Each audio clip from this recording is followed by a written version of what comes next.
Now, the second chapter from the math second is Pythagoras theorem. We have already learned Pythagoras theorem. Now, to prove Pythagoras theorem, there is one necessity, that is similarity in right angle triangles. Now, what is that theorem? In a right angle triangle, if the altitude is drawn to the hypotenuse, then the two triangles formed are similar to the original triangle and also to each other. Now, what we have to do is first draw a right angle triangle. Now, I have drawn right angle triangle. Now, next part is if altitude is drawn to the hypotenuse. Altitude means we have to draw perpendicular on the hypotenuse from the right angle. Now, I will draw perpendicular from 90 degree to the hypotenuse. This is the perpendicular drawn which is in given part. Now here you should remember this is the given part. Consider BD is perpendicular to the hypotenuse AC. This is the main condition for the similarity in right angle triangle. This is the main condition. Remember, हा महत्त्वाचा भाग आहे. ही जर condition असेल तर आपल्याला पुढचा जो भाग असेल तो आपण लगेच पुढच्या भागासाठी कन्सिडर करून डायरेक्ट लिहू शकतो. आपल्याला हे प्रूव्ह करायचं आहे. Given. Now what is given here? In right angle triangle, this is the main condition. In triangle ABC. Now what is the condition of right angle? One angle should be 90 degree. Now this angle B is 90 degree. Therefore, angle ABC equal to 90 degree. This is the main condition. Now what is the next part? If altitude is drawn to the hypotenuse, that is altitude means the segment.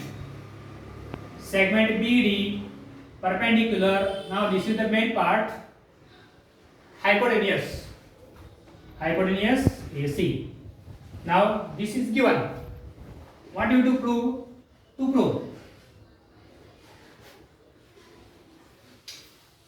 Then two triangles formed are similar to each other.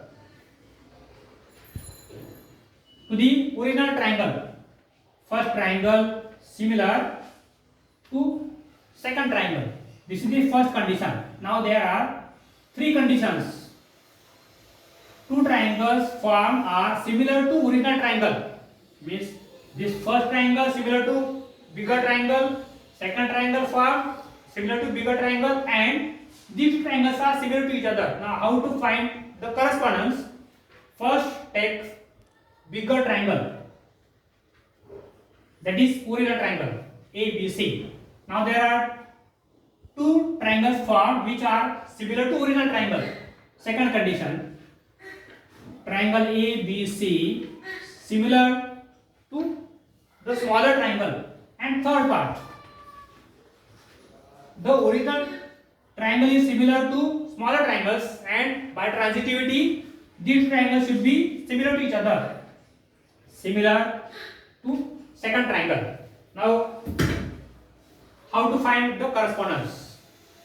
This angle is 90 degree, therefore by correspondence in smaller triangle there should be 190 degree because of the perpendicular. Now consider this perpendicular BD, therefore this angle D is 90 degree. Therefore right here D in between. You should remember this correspondence. आपल्याला correspondence कसा लक्षात ठेवायचा आहे हे सांगते, हे महत्त्वाचं आहे. तर आपल्याला हेच ट्रायंगलचं नाव इथं खाली लिहिणं गरजेचं आहे.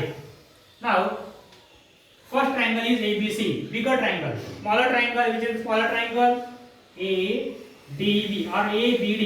Now already we have written for the correspondence B, correspondence D. Now this angle B is 2 times. आपल्याला हा angle B दोन वेळा दिसतोय, पण जो मोठ्या ट्रायंगल मध्ये येतो 90 डिग्री आहे. ऑलरेडी आपण त्याचा करस्पॉन्डन्स इथे लिहिलेला आहे D साठी. म्हणजे आपल्याला तो परत B साठी B येणं शक्य नाही. याचा अर्थ B साठी B जर येणं शक्य नसेल तर आपल्याला काय करावं लागेल? शिल्लक राहिला फक्त पॉइंट A. आणि आपल्या लक्षात येतं की हा पॉइंट A जो आपला व्हर्टेक्स आपण घेतलेला आहे तो अँगल दोन्ही ठिकाणी कॉमन दिसतो. म्हणजे आपल्याला इथं कॉमन अँगल जो आहे त्याचा करस्पॉन्डन्स बघायचा आहे. A is corresponds to A, that is common angle. Now शिल्लक कुठला राहिला आता P. This is the correspondence between first triangle and the bigger triangle. आता आपल्याला परत त्याप्रमाणेच बघायचं आहे.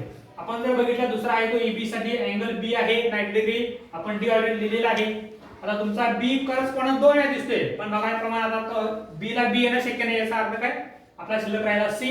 आता आपल्या भागाप्रमाणे आपण विचार केला तर अँगल C हा 2 वेळा दिसतो. एकच अँगल आहे पण 2 ठिकाणी दिसतोय, दोन्ही ट्रायंगल दिसतोय. याचा अर्थ तो कॉमन आहे. इथं C मात्र शेवटी आहे. मगाशी एक सुरुवातीला होता, आता C शेवटी. याचा अर्थ C इथे. मग व्हर्टेक्स कुठली राहिली B. आपल्याला इथे यायची आहे ती B व्हर्टेक्स. हा तुमचा करस्पॉन्डन्स जर तुम्ही व्यवस्थित दिला तर तुमचं पुढचं सगळं बरोबर येणार आहे. आता हे दोन ट्रायंगल इथं खाली लिहा, कारण तुमचा करस्पॉन्डन्स बरोबर येणं गरजेचं आहे. BDC आपल्याला हे तीन या ठिकाणी एकाच वाक्यामधून दिसतात. सिमिलर टू ओरिजिनल ट्रायंगल ते आपण लिहिलेलं आहे and similar to each other आपण ते परत लिहिलेलं आहे. आता करस्पॉन्डन्स लक्षात कसा ठेवायचा, ABC एक सर्कल सेमी सर्कल कंप्लीट झालं. ABC सेमी सर्कल झालं. आपल्याला दुसरं सेमी सर्कल कसं येईल बघा. ABC स्टार्ट येणं केला, परत स्टार्ट येणंच करा. ADB तिथं आहे का बघा, त्याप्रमाणे ADB. दुसरा कुठला येईल, सुरुवात शेवट B न झाला पहिल्यासाठी, आता सुरुवात B न करा. BDC दुसरा तुमचा सेमी सर्कल. म्हणजे तुमच्या इथं फक्त सेमी सर्क्युलर रिजन तयार केला, तुमच्या ऑटोमॅटिकली नाव घेऊन जातात. तो करस्पॉन्डन्स आपल्याला याप्रमाणे टाकता ठेवायचा आहे. ABC ADB BDC तुमचे सगळे त्या ठिकाणी ऑटोमॅटिकली करस्पॉन्डन्स बरोबर येतात. आता आपल्याला याचे प्रूफ इन आपल्याला लिहिणारा करस्पॉन्डन्स बघताना आपण लक्षात ठेवलेलं आहे की B हा D ला कॉन्ग्रुएंट आहे, कारण 90 डिग्री आहे. हे अँगल आपण कॉमन बघितला होता, आपल्याला इथं मात्र वापरता येते A टेस्ट. सगळ्या ठिकाणी आपण A टेस्टच वापरायची आहे. म्हणजे आपल्या लक्षात आलं पाहिजे. ट्रायंगलची नावं लिहून घ्या, आहे तीच नाव इथे घ्यायची. ट्रायंगलच्या नावामध्ये बदल करायचा नाही. In triangle ABC and triangle ADB आपण A टेस्ट ठरवलेली आहे. याचा अर्थ आपल्याला फक्त लिखाणच करायचं राहिलेलं आहे. अँगल आहे ते नाव परत घ्या, कारण 90 डिग्री आपला मध्ये आपण घेतलेलंच आहे.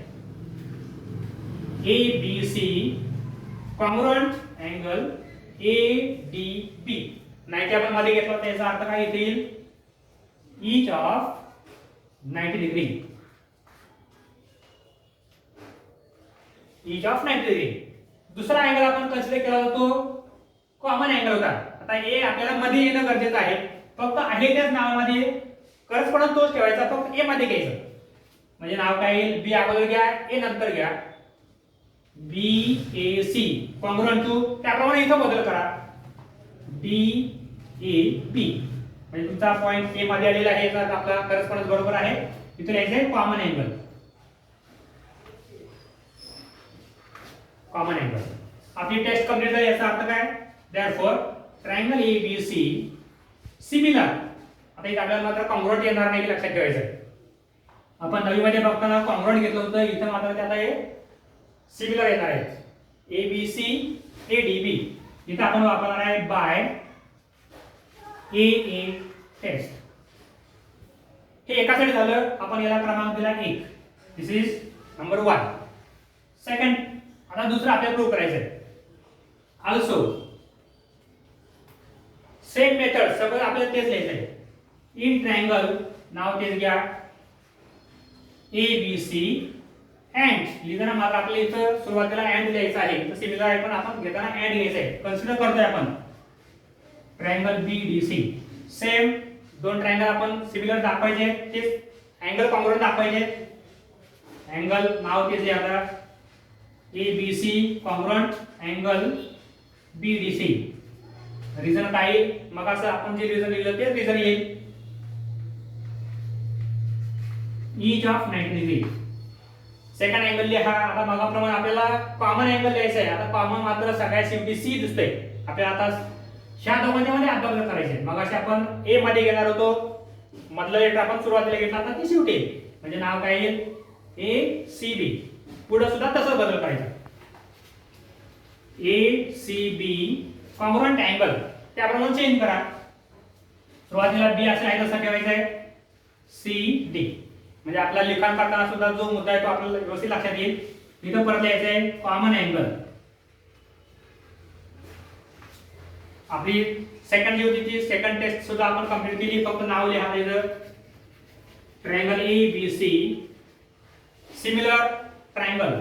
आता नाव दुसरं आहे तसं लिहा BDC. This is number second. परत लिहायचं आहे bye AA taste.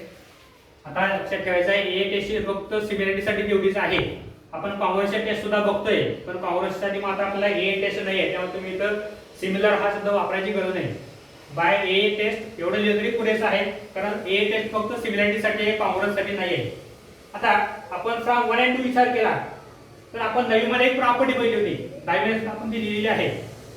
If first triangle is similar to second triangle and first triangle is also similar to third triangle, then second triangle and third triangle are similar. आपण याला म्हणतो transitivity, जे आपण तिसऱ्यामध्ये लिहिलेलं आहे. म्हणजे आता फक्त लिखाण शिल्लक राहिलेलं आहे, आपण तेवढंच फक्त लिहायचं राहिलेलं आहे.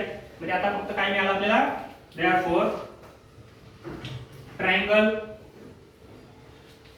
ADB similar triangle BDC. This is third. आणि नंतर मग आपण लिहिणार आहे बाय ट्रान्झिटिव्हिटी. आपण एकूण तिन्ही पूर्ण केलेले आहेत. फक्त आता एक महत्त्वाचा भाग शिल्लक राहिलेला आहे. तो भाग आपण याप्रमाणे लिहिणार आहे कारण आपण तो पुढच्या पाठव थेरम जे आपण प्रूव्ह करणार आहे त्यासाठी आपल्याला वापरायचा आहे. म्हणजे आता आपल्याला फक्त जो महत्त्वाचा भाग आहे तो एकाच वाक्यामध्ये आपण तीनही हे कसे लिहायचे एवढं फक्त आपण बघणार आहे. आता ते फक्त मी इथे वरती लिहितोय.